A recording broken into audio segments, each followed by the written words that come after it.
extraído da coleção de livros intitulada de O Livro do Corretor de Imóveis, de Augusto Rastenreiter. Bem-vindos! Hoje a gente vai fazer uma análise aprofundada daquela documentação essencial, sabe, para captar e negociar imóveis aqui no Brasil.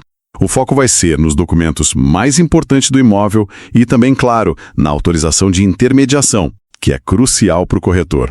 Nós nos baseamos aqui num guia bem detalhado sobre essa papelada toda e umas notas de estudo também. O objetivo é entender mesmo quais são os pilares para uma negociação imobiliária, assim, segura, transparente, né? Tanto do lado do imóvel, quanto para formalizar o trabalho de quem está intermediando. Exatamente. E olha, é muito importante perceber que essa análise de documentos, ela vai além de ser só a burocracia. Na verdade, é a fundação, a base da segurança jurídica em qualquer negócio imobiliário. E esse foco duplo que você mencionou é essencial. A gente precisa garantir a saúde dos documentos do imóvel e, ao mesmo tempo, legitimar quem está ali no meio fazendo a ponte, que é o corretor. Certo. Vamos lá, então. Começando pelos documentos-chave do imóvel mesmo. Tem uma dupla que sempre dá o que falar, como a gente viu no material. Escritura versus certidão de matrícula. As duas são importantes, claro, mas por que a certidão de matrícula é, assim, tão frequentemente apontada como o ponto de partida mais crítico? Tipo, a primeira coisa a olhar. É fascinante como elas se complementam, né? Mas a certidão de matrícula, aquela emitida pelo cartório de registro de imóveis, ela é o documento mais dinâmico, mais central mesmo. Pensa nela como o histórico completo e, principalmente, atualizado do imóvel. Quem foram os donos, o que mudou na estrutura e, o mais importante, quem é o proprietário hoje. A escritura, ela registra o ato da venda, sabe? Um momento específico no tempo. Mas é na matrícula que essa informação e todas as outras importantes são consolidadas e mantidas em dia. Por isso que uma matrícula atualizada é o retrato mais fiel da situação jurídica do bem. Aliás, um detalhe interessante que as notas trazem é que a própria sequência dos registros na matrícula pode dizer muito. Precisa de uma análise cronológica, cuidadosa, não só ver quem é o último dono. Entendi. Então, a matrícula seria o filme completo, enquanto a escritura é uma foto importante desse filme. Boa analogia. E seguindo essa linha de investigação que a matrícula abre, a gente chega na certidão de ônus reais.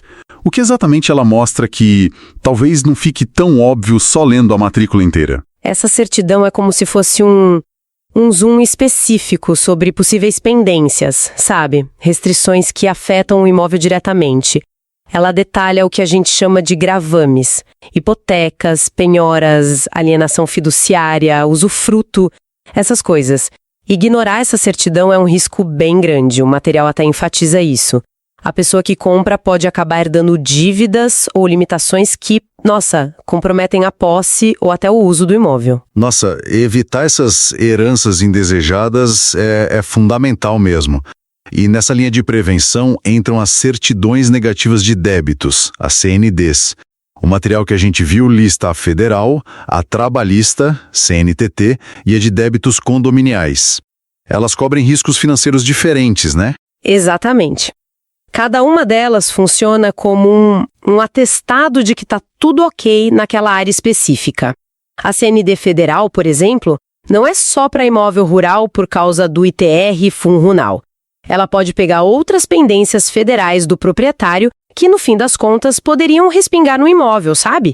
Ela complementa certidões municipais, como a do IPTU.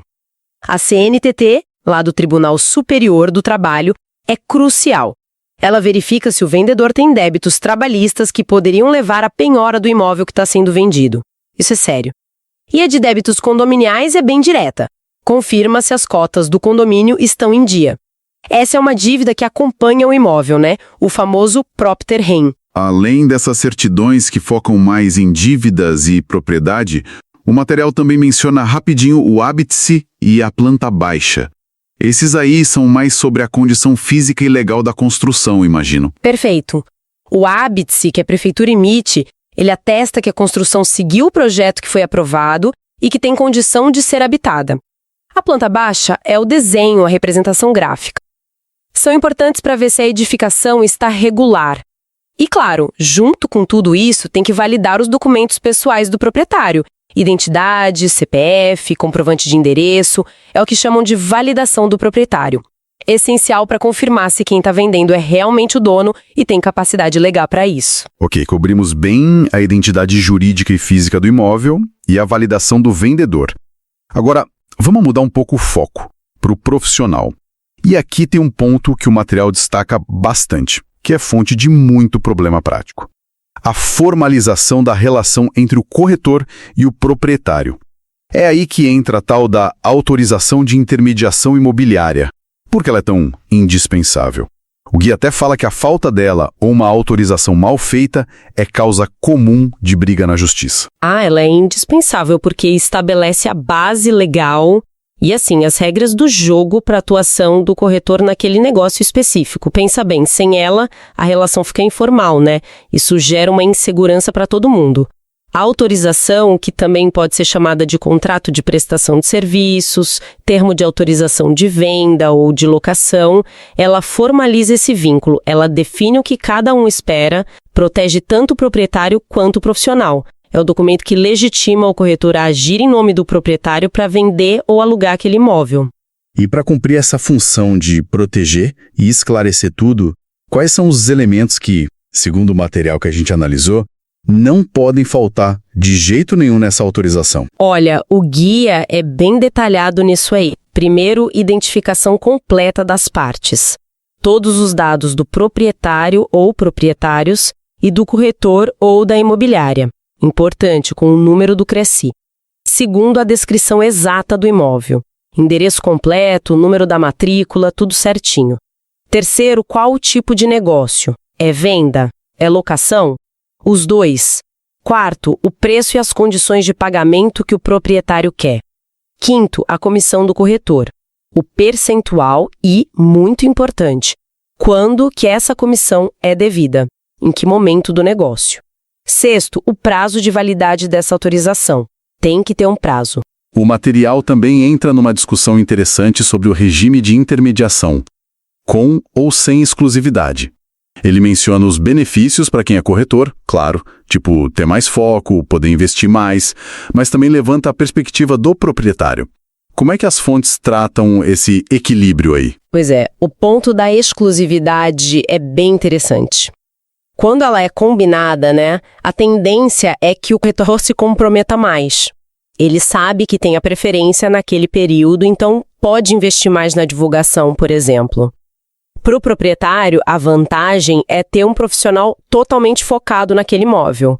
Mas, claro, ele precisa confiar na capacidade daquele corretor ou daquela imobiliária. A decisão tem que pesar isso. E continuando com os elementos essenciais da autorização, as obrigações de cada um têm que estar bem claras. O que o proprietário tem que fazer? Fornecer os documentos, dar acesso para o corretor mostrar o imóvel e o corretor. Divulgar, prestar contas das visitas, cláusulas sobre quem paga publicidade ou como rescindir o contrato também são importantes. E, claro, as assinaturas. A recomendação de reconhecer firma dá uma segurança jurídica a mais. Sempre bom. Ótimo. Então temos os documentos do imóvel e a formalização da intermediação. Mas ter a papelada na mão é só o começo, né? Como analisar isso tudo de forma eficaz? O material dá umas dicas práticas. Uma que me chamou a atenção foi a ênfase em cópias autenticadas. Diz lá: cópias só têm valor legal se forem autenticadas em cartório. Essa dica é fundamental, não dá para confiar em cópias simples para algo tão sério. A análise em si, ela exige atenção, sabe? Olhar com calma, especialmente a certidão de matrícula. Conferir o nome do proprietário, conferir as datas dos registros, lembra da análise cronológica que falamos? Conferir as áreas do imóvel e, óbvio, a parte de ônus e gravames. Verificar a validade das certidões negativas também é básico, porque elas vencem. E como já falamos, validar a identidade e a capacidade do proprietário tem que ficar ligado, sabe? Se tem inconsistência entre o que está no papel e o que você vê no imóvel. Uma reforma que não foi averbada na matrícula, por exemplo, isso é um sinal de alerta comum que as notas citam. Nesses casos, quando aparecem essas inconsistências ou a situação é mais complexa, o material recomenda buscar ajuda especializada, né? Sim. A recomendação é bem clara. Ficou na dúvida? Pergunta para um colega com mais experiência ou, melhor ainda, consulta um especialista em direito imobiliário. É um investimento que evita dor de cabeça lá na frente e sabe, conectando isso com o quadro geral, essa análise rigorosa, ela tem que andar de mãos dadas com uma comunicação transparente. Essa comunicação é vital mesmo, imagino. O material parece frisar bastante que explicar para o proprietário por que esses documentos são necessários, sabe? E manter o comprador informado de cada passo da análise. Isso evita muito ruído e constrói confiança, né? Exatamente. O corretor tem esse papel que é quase educativo, de mostrar para o proprietário a importância de ter tudo certinho, a documentação completa, a autorização bem feita. Se aparecer alguma pendência, orientar sobre como regularizar faz parte do trabalho. E, na outra ponta, com o comprador, manter ele a par do andamento da análise dos documentos mostra profissionalismo, evita ansiedade, evita desconfiança. Faz todo sentido. O material também pincela alguns documentos específicos para certas situações, que se somam aos básicos. Acho que vale uma menção rápida. Para imóveis financiados, por exemplo, fala da carta de anuência do banco. Correto. Essa carta é do banco que financiou, né? Ela informa o saldo devedor e quais as condições para quitar o financiamento e liberar o imóvel de vez. Para imóveis rurais, hoje em dia, o CAR, o Cadastro Ambiental Rural, é indispensável. Ele atesta a regularidade ambiental da propriedade. E no caso de imóveis novos, de incorporação, o memorial descritivo da incorporação é um documento-chave para o comprador. Ele detalha todo o projeto, os acabamentos, as áreas comuns, tudo. Perfeito. Agora, para a gente amarrar tudo isso, como que essa análise detalhada e essa formalização pela autorização se traduzem naqueles benefícios que a gente falou lá no começo: segurança, agilidade, credibilidade? A conexão é bem direta, sabe? A segurança jurídica, ela vem dessa verificação prévia. Protege o comprador, protege o vendedor e protege o próprio corretor de surpresas legais depois. Como o material mesmo diz, a autorização protege o corretor e o proprietário, porque deixa claro os direitos e deveres de cada um. A agilidade na transação, ela surge porque, se você já checou tudo e formalizou desde o início, você evita aqueles impasses, aqueles atrasos chatos no meio do negócio. A autorização clara evita mal-entendidos que poderiam travar tudo. E a credibilidade do corretor, essa se fortalece muito. Agir com essa diligência toda demonstra conhecimento, demonstra seriedade e profissionalismo. A simples posse da autorização mostra seriedade na captação, como diz o texto. E tudo isso, claro, tem um respaldo na lei, né? Código Civil, Lei de Registros Públicos e a Lei 6.530 de 78, que é a lei que regulamenta a nossa profissão. Então, resumindo o que a gente explorou hoje, fica bem claro, né?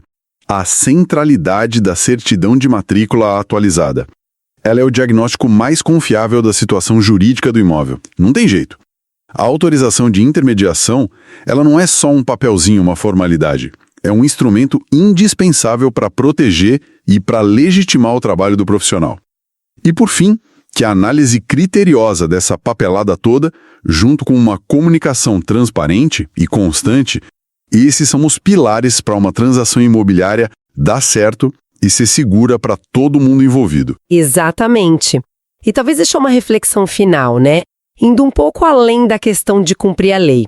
Como será que o domínio e a aplicação rigorosa desses processos documentais, tanto na hora de analisar o imóvel, quanto na hora de formalizar a intermediação, como que isso pode coletivamente fortalecer a confiança?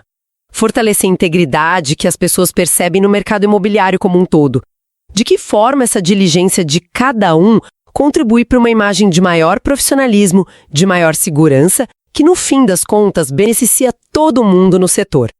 É um pensamento sobre o impacto mais amplo dessas boas práticas que acho vale a pena a gente levar.